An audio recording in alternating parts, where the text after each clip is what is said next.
Assalamualaikum warahmatullahi wabarakatuh. Apa kabar anak-anak? Semoga kalian tetap semangat belajar.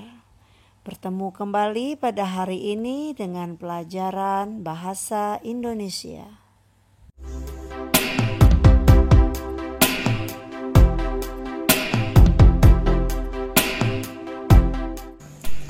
Pada kesempatan kali ini, kita akan melanjutkan pembelajaran tema 6 mengenai menentukan kalimat utama dalam teks non-fiksi.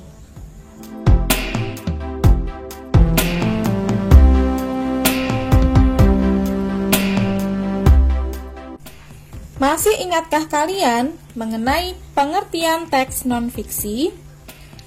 Ya, teks non-fiksi adalah teks yang berisi fakta atau hal yang benar-benar terjadi.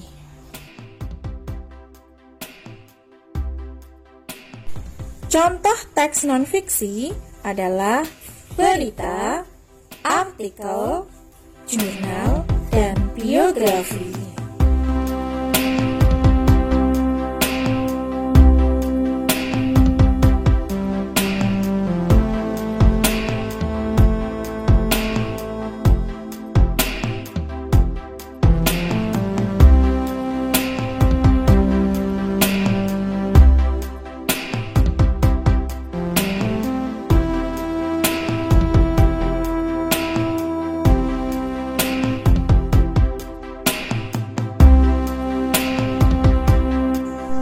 Setiap paragraf memiliki kalimat utama.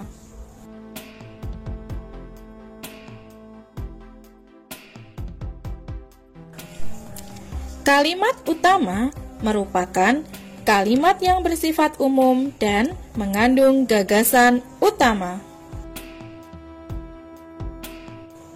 Di manakah letak kalimat utama? Kalimat utama bisa terletak di A, awal paragraf,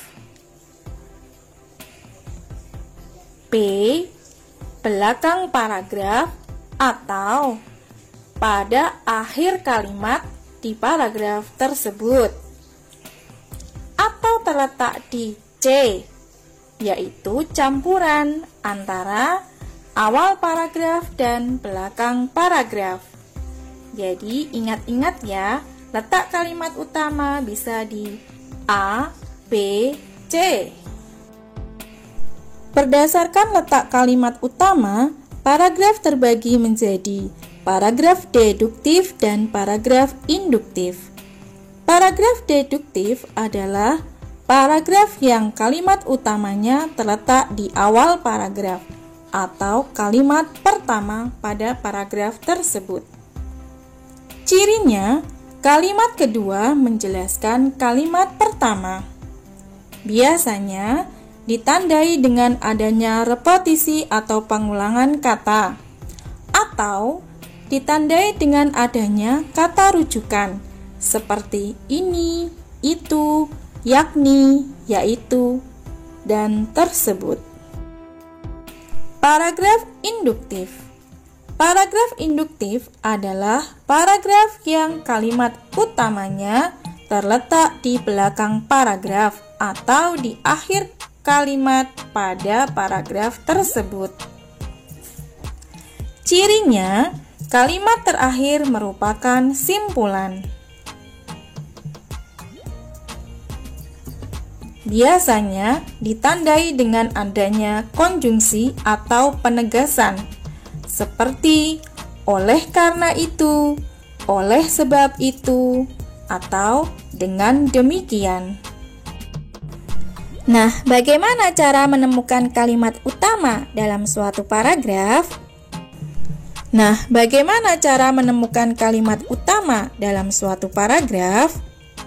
Caranya dengan membaca keseluruhan teks terlebih dahulu. Dibaca kalimat demi kalimat. Kemudian, mencatat informasi penting yang terdapat pada teks tersebut.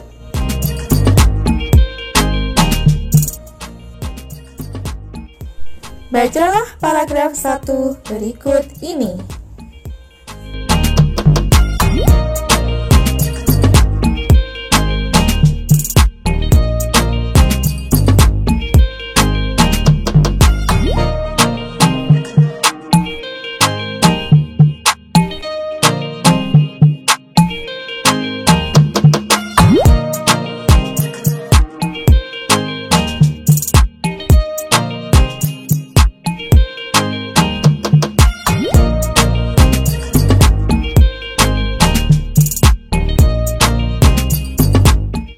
Perhatikan kalimat demi kalimat pada paragraf tersebut. Kalimat pertama, lingkungan yang sehat memiliki beberapa kriteria. Salah satunya yaitu sistem sanitasi yang baik. Kalimat kedua, pemerintah menyelenggarakan program pelayanan sanitasi agar masyarakat terbiasa hidup sehat.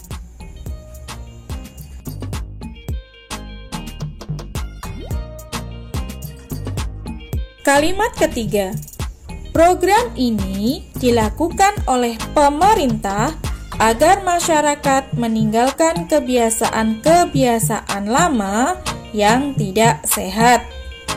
Contohnya, membuang air besar di sungai dan membuang limbah pabrik sembarangan.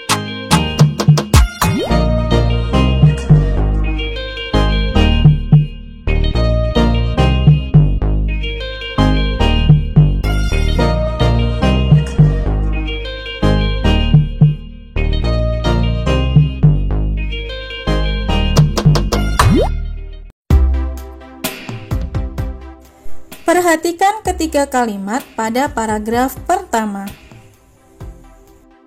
Kalimat pertama menjelaskan mengenai salah satu kriteria lingkungan sehat adalah sistem sanitasi yang baik. Pada kalimat kedua menjelaskan kalimat pertama, yaitu adanya program pemerintah dalam pelayanan sanitasi. Begitu juga dengan kalimat ketiga, menjelaskan mengenai program pelayanan sanitasi. Nah, dari ketiga kalimat tersebut, apakah kalian sudah menemukan kalimat utamanya? Ya, pada paragraf 1, kalimat utama terletak pada kalimat pertama, sehingga disebut sebagai paragraf deduktif.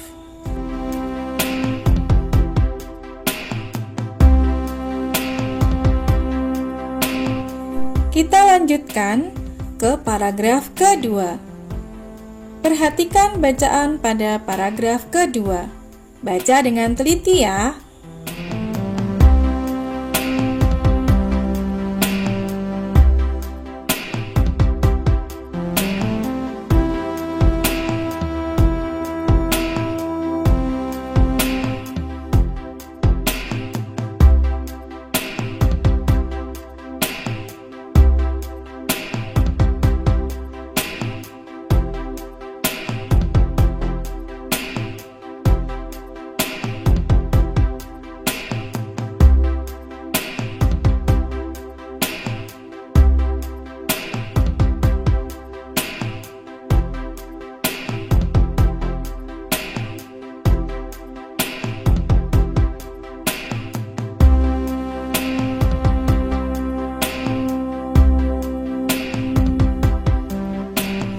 Mari kita perhatikan kalimat demi kalimat pada paragraf kedua.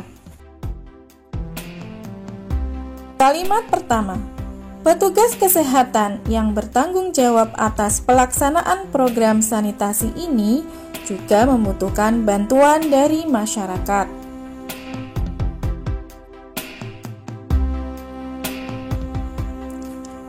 Kalimat kedua, mulai dari perencanaan, dana, dan pelaksanaan di lapangan. Kalimat ketiga, selain itu, kepala desa harus mengimbau warganya agar terus hidup sehat. Kalimat keempat. Bentuk dari sanitasi yang baik berupa adanya toilet umum, saluran air yang rapi, dan pengadaan tempat sampah di tempat-tempat tertentu. Kalimat kelima. Selain itu, jadwal gotong royong membersihkan lingkungan juga perlu dibuat agar kebersihan tetap terjaga.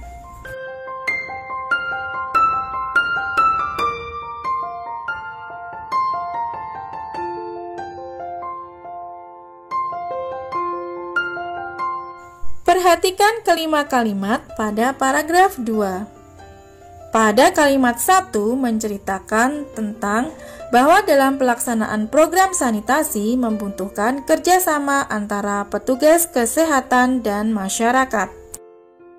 Kalimat kedua merupakan penjelasan dari hal apa saja bentuk kerjasamanya, yaitu perencanaan, dana, dan pelaksanaan di lapangan. Begitu pula dengan kalimat 3, 4, dan 5. Nah, apakah kalian sudah tahu di mana letak kalimat utama pada paragraf 2?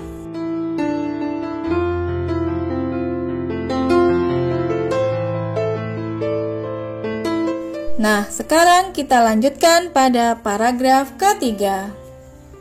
Bacalah paragraf ketiga dengan teliti ya.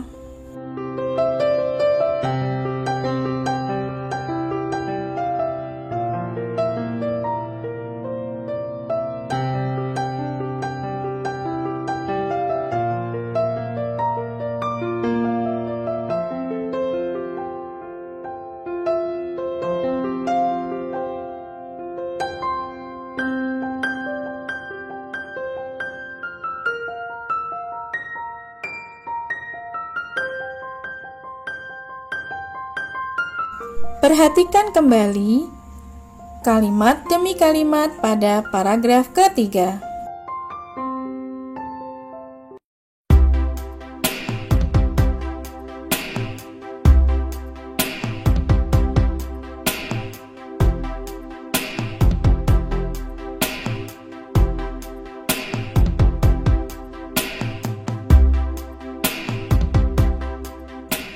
Perhatikan ketiga kalimat pada paragraf ketiga.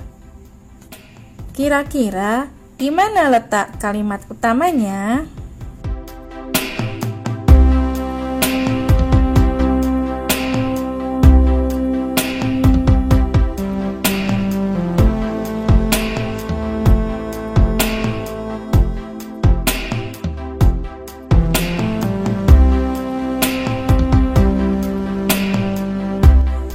Demikianlah materi pada hari ini. Ibu harapkan kalian dapat memahaminya. Ibu akhiri dengan ucapan wassalamualaikum warahmatullahi wabarakatuh.